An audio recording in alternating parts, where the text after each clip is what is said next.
Hey guys, welcome to my channel DIY Art Collection. If you're new in my channel then please subscribe and hit the bell icon. Friends, আজকে আমি আপনাদের সাথে এই flower ডিজাইনটা share করছি।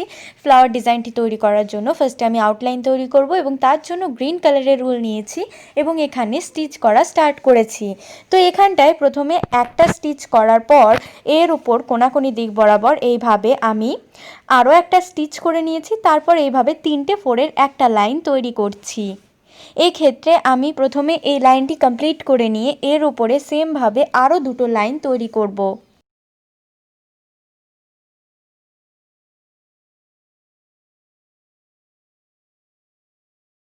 Friends, ভিডিওটি যদি ভালো লাগে তো অবশ্যই লাইক করবেন, শেয়ার করবেন। চ্যানেলে যদি নতুন হন তো সাবস্ক্রাইব করে বেল বাটনকে প্রেস করতে ভুলবেন না। এবং আমাদের ফেসবুক পেজ আছে, ডেসক্রিপশন বক্সে লিঙ্ক দেওয়া আছে, চাইলে অবশ্যই লাইক করতে পারেন। তো দেখতেই পাচ্ছেন এখানটায় আমাদের 3টে 4-এর যে লাইনটা মানে থার্ড লাইন যেটা, সেটাও প্রায় কমপ্লিট হয়ে গেছে। তো এখানটায় আমাদের মেইনলি একটা স্কোয়ার বক্সের মতো শেপ সৃষ্টি হয়েছে বা তৈরি হয়েছে। তো এর পরবর্তীতে আমি এর সাথে এইভাবে কোনাগুনি দিক বরাবর আবার এখানটায় 2টো 4 তুলে নিচ্ছি। আপনারা যদি আসনের একটা কর্নার থেকে এইভাবে স্টিচ করতে চান তাহলে প্রথমে এইভাবে 3টে 4 তুলে নেবেন, তারপর এইভাবে একটা স্কোয়ার বক্স তৈরি করে আবার স্টিচ করবেন, তাহলে পরবর্তী স্টেপটাও ফলো করতে পারবেন। তো এখানটায় আবার একটা স্কোয়ার বক্স আমি তৈরি করে নিচ্ছি। এইভাবে প্রত্যেকটা কর্নারে একটা একটা করে স্কোয়ার বক্স তৈরি হলে আমাদের যে পাপড়ির শেপটা সেটা কিন্তু ক্লিয়ারলি বোঝা যাবে।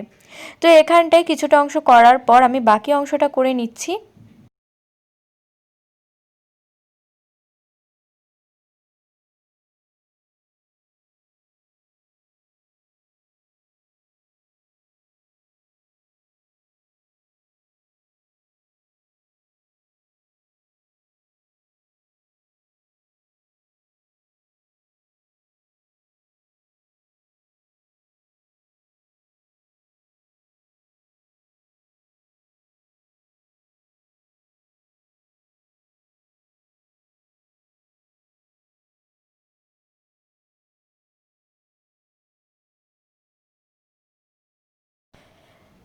ফ্রেন্ডস, এখানে ক্যামেরার কারণে কিছুটা ব্লার হয়ে গেছে এবং তার জন্য আই এম সো সরি।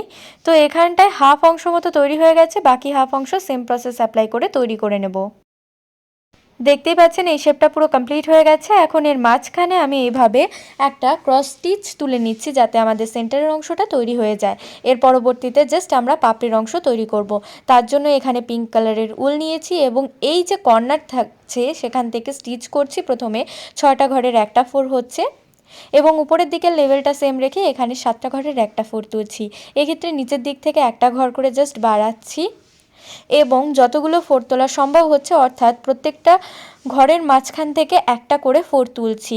তাতে আমাদের ফুলটা কিন্তু অনেকটাই ফ্লাপি হবে এবং ডিজাইনটিও কিন্তু সুন্দর লাগবে, অর্থাৎ যে ফাঁকা জায়গা থাকার আশঙ্কা থাকে সেটা কিন্তু এই জায়গায় থাকবে না। তো এইখানে আবার আমি 7টা ঘরের একটা 4 তুলে নিচ্ছি, এরপর 6টা ঘরের একটা 4।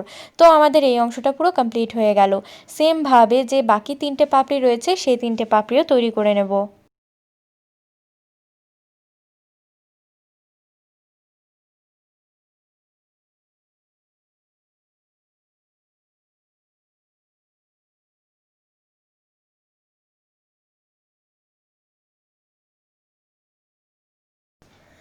ফ্রেন্ডস, যদি ভিডিওটি ভালো লাগে তো অবশ্যই লাইক করবেন, শেয়ার করবেন। চ্যানেলে যদি নতুন হন তো সাবস্ক্রাইব করে বেল বাটনকে প্রেস করতে ভুলবেন না।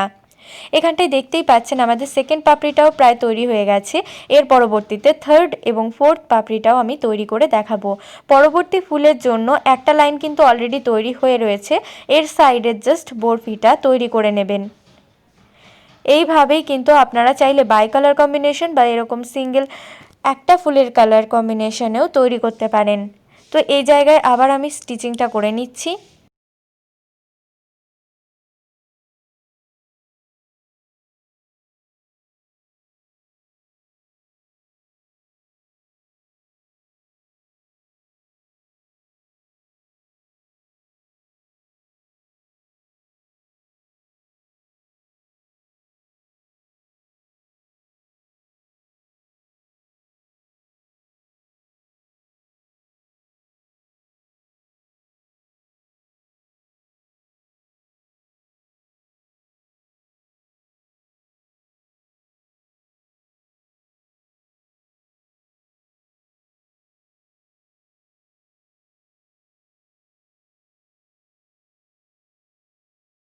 তো ফ্রেন্ডস দেখতেই পাচ্ছেন আমাদের এই ফুলটা প্রায় কমপ্লিট হয়ে গেছে এবং এইভাবেই আসনের বাকি ফুলগুলো তৈরি করতে হবে।